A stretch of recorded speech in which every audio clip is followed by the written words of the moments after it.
O governador de São Paulo, Tarcísio de Freitas, deve se filiar ao PSD de Gilberto Kassab. Apesar de afirmar que não será candidato à presidência em 2026, Tarcísio pode tentar se lançar para 2030 e já vem lapidando a sua imagem. Quem vem trabalhando para auxiliar o governador é justamente Kassab, além do ex-candidato à presidência Guilherme Afife Domingos. A ideia é construir uma identidade própria.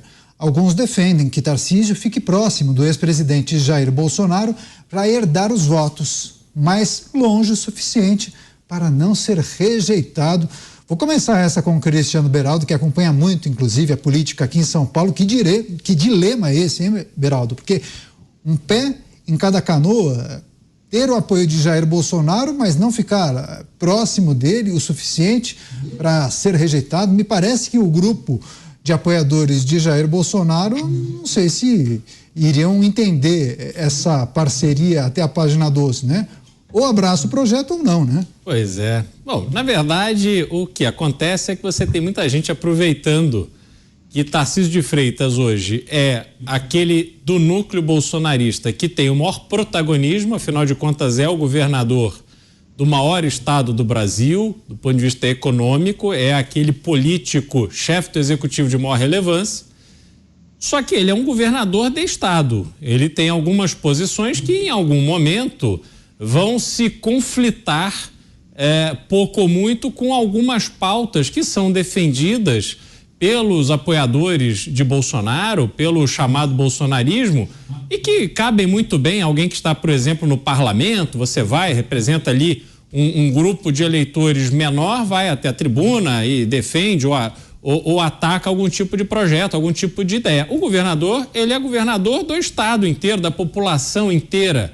Cabe a ele tomar medidas que, por vezes, podem desagradar alguns setores ideológicos. Agora, eu acho muito difícil que Tarcísio de Freitas passe pela postura da ingratidão com Jair Bolsonaro. É óbvio que ele sabe que a única forma que ele teve de sair do Rio de Janeiro, mudar o seu título para São Paulo, para ser candidato e vencer as eleições, foi graças ao apoio que obteve de Jair Bolsonaro. Ele não tinha uma vida eleitoral pregressa que o credenciasse para isso.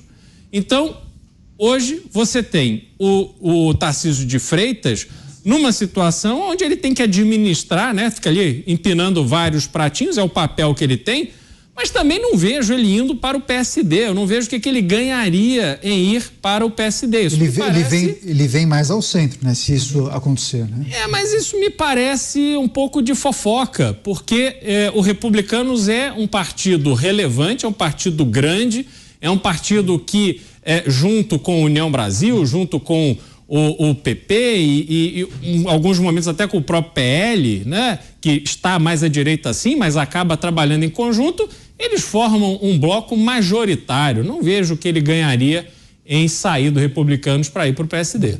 Agora, Mota, se isso se confirmar, Tarcísio no PSD, acha que ele se afasta de Jair Bolsonaro naturalmente? Não, Daniel, eu não vejo isso acontecendo. Eu acho que Tarcísio tem uma combinação muito boa, né? O Tarcísio, ele tem uma história de sucesso, ele tem credenciais técnicas, ele tem uma capacidade de articulação fenomenal. Eu convido vocês a compararem as falas, os discursos do Tarcísio com os de qualquer outro político brasileiro. Eu não vou citar ninguém especial, hein?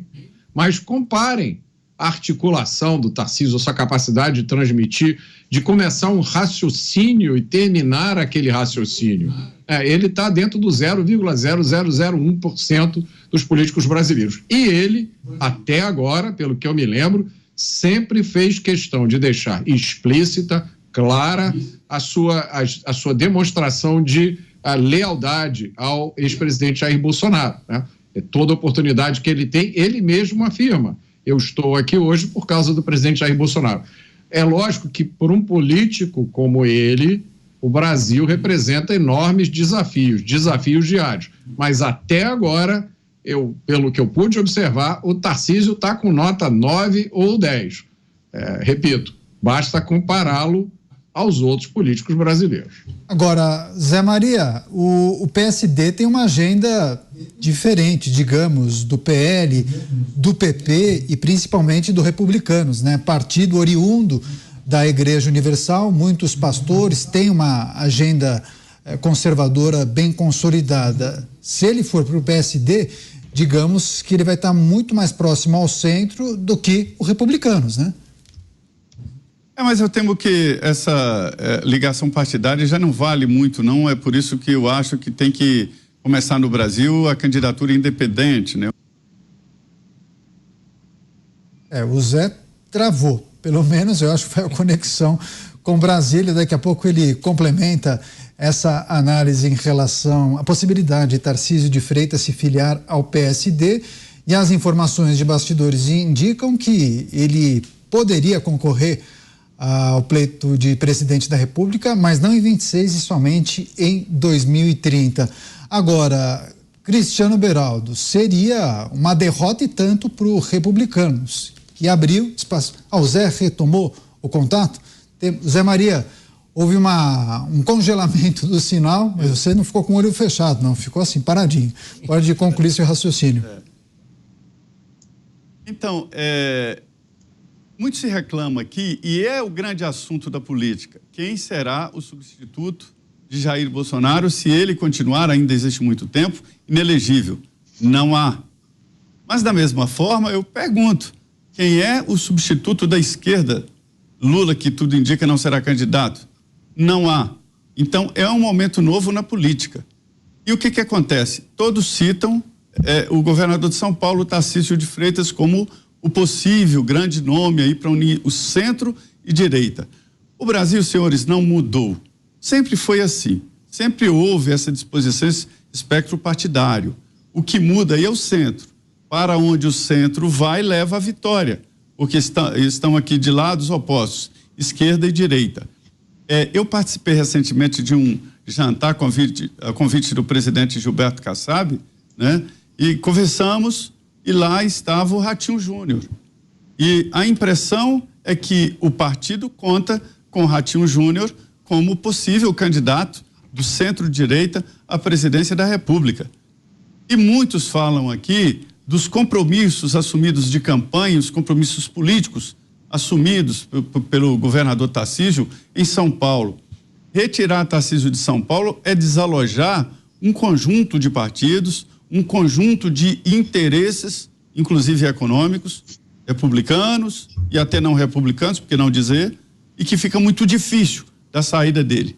Mas nós estamos falando desse momento, agora. Por outro lado, existem outros correndo por fora, né? Eduardo Leite, o Zema em Minas Gerais, o Ronaldo Caiado de Goiás, que está fazendo um esforço danado para se colocar no cenário nacional, também não pode ser reeleito. Ou seja, a eleição está aberta e o mundo político vai andar. Lá na frente, nós saberemos. Tradicionalmente, quem define isso é a elite. A elite escolhe os candidatos e chama o povo para chancelar.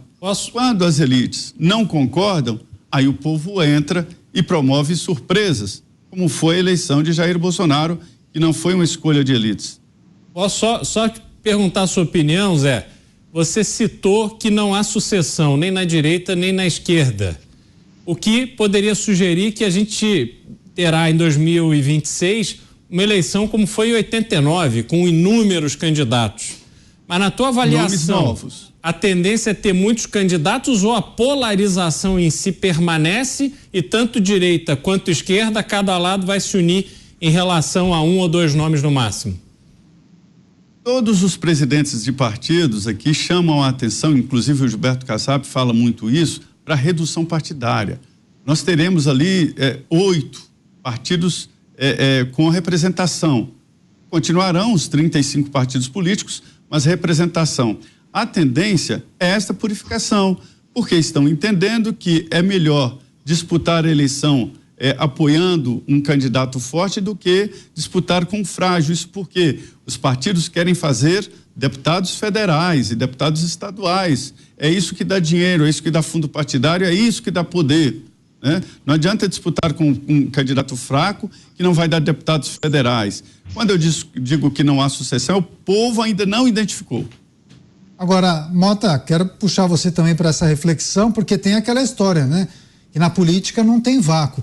Eu fico pensando, se o PSD ou mesmo republicanos decidirem guardar Tarcísio de Freitas para 2030. Só que para 26 aparece um candidato incrível, vence as eleições, faz uma primeira gestão maravilhosa e aí sim será o grande nome para 2030. E aí Tarcísio de Freitas perderá aquela força. Me parece que os cálculos ainda estão sendo feitos e eu não descartaria Tarcísio de Freitas como candidato em 26. Descartar eu também não descartaria, Daniel, mas o governador Tarcísio, né, eu já conversei com ele algumas vezes, tive a oportunidade de entrevistá-lo 2 vezes, ele realmente foge ao estereótipo do político, né? Ele, pela sua formação, pela sua história de vida, e quando você conversa com ele, você tem a impressão que está realmente diante de uma pessoa que está ouvindo o que você está dizendo, que está raciocinando, que está pensando, uma pessoa que tem noção de tempo. Ele não me parece alguém que está desesperado querendo colocar o título de presidente da República no seu currículo, né? Como a gente sabe que existem várias pessoas no Brasil que têm essa obsessão, né? Não querem, se você perguntar o que vai ser no dia seguinte da posse, elas não sabem, mas elas não conseguem pensar em nada mais a não ser presidente da República.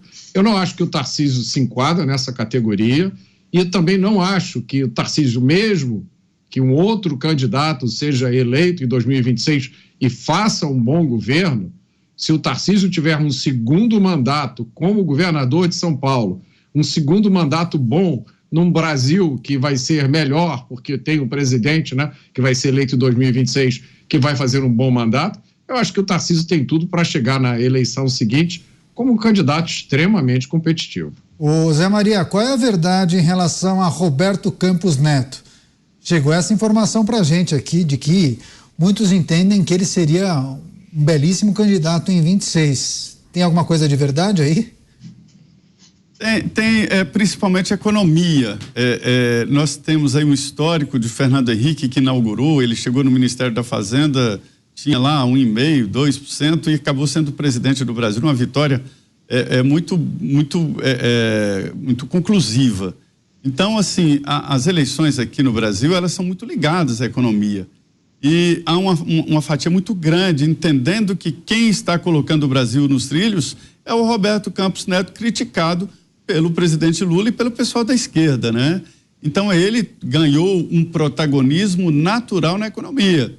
Então, o nome dele passou a ser um nome conhecido, né? E pode, sim, figurar como um dos candidatos. O difícil é ser enquadrado nesse grupo político. Eu vi o presidente do PP, Ciro Nogueira, ele me disse, né, que também sonha com Tarcísio no partido dele, como candidato à presidência da República. Enfim, é uma noiva muito assediado, com muitos pretendentes. O que você acha? Daniel. Oi, pois não. Não, eu só vou dar uma sugestão. Já que você lançou o nome do Roberto Campos, que eu acho um nome excelente, né?